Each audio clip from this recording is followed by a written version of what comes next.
So the problem is that it seems to me that terrorism is part and parcel of the Muslim community and that there is nothing I will be able to do to prevent it.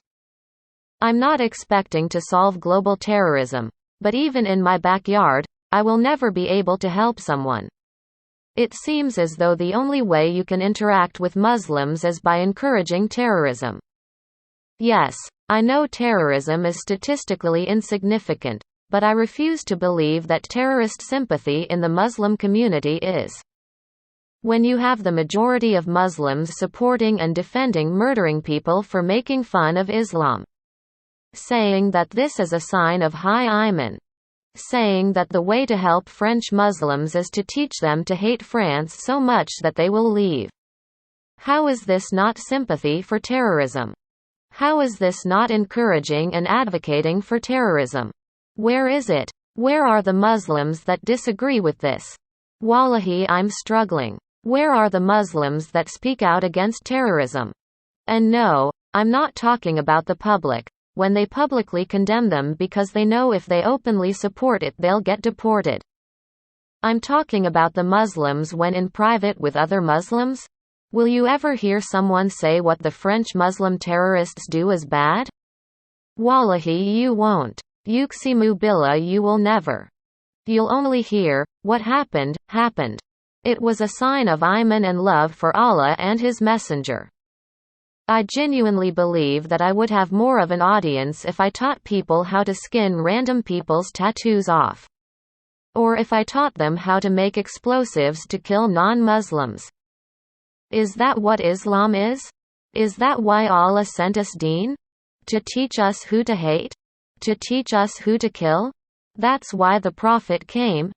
On the Day of Judgment, when the prophets are asked about their nation and what they did, you want Allah to ask Muhammad if he taught us how to destroy the earth, to hate our neighbors, and to kill others? That's what you want? Us, the people who the Prophet called us brothers even though he couldn't see us. Do you really want to go to him and say, I killed people in your name, I put fear of Muslims into their heart? That's what you want? Nor, they will never love you. You cannot compromise your deen, shut up. Just shut up. Wallahi, you will never be satisfied with me until I join what you are upon. The ayah is talking about you, idiot. Have some self-awareness. Why does a convert come to Islam and start to label everyone around them and all scholars of the past and present deviants? Why does a group of 15-year-old girls leave the UK to become brides for ISIS? Why does my sister who has never read the Quran in her life, cannot read, say that a mufti is watering down the deen and that Shia are kuffar? Why? What are we doing? What is this ummah? Can someone answer? Where is the Rahmah? Where is the Rahmah that Allah sent Islam with? Is Rahmah from killing? Is Rahmah from hatred? Is Rahmah from fear? Is Rahmah from commanding? What is this so-called Rahmah that Islam brought? Show me. I can't see it. If you were hard on them they would not have listened.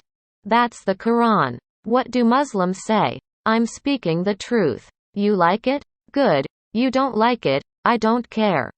That's your problem. I will continue to speak even if you don't like it. Why is it that I will never change anyone's view? Why is the view of Islam for the average Muslim terrorism? Oh, you're watering down the deen. The person telling me to do XYZ and not do UVW, they're keeping it real. You're watering it down. Why? There will be people who pray Salah better than us, fast better than us, recite Quran better than us. They'll make our actions seem insignificant, but none of their actions will benefit them. So why do we look up to them? Why do we see them and say, this is peak Islam, and look at me and say, this is not Islam? It's not about me. It's about the fact that if I ever want to contribute to the ummah, the only way I can do so is by preaching the sword. I can never preach Rahmah or Ihsan.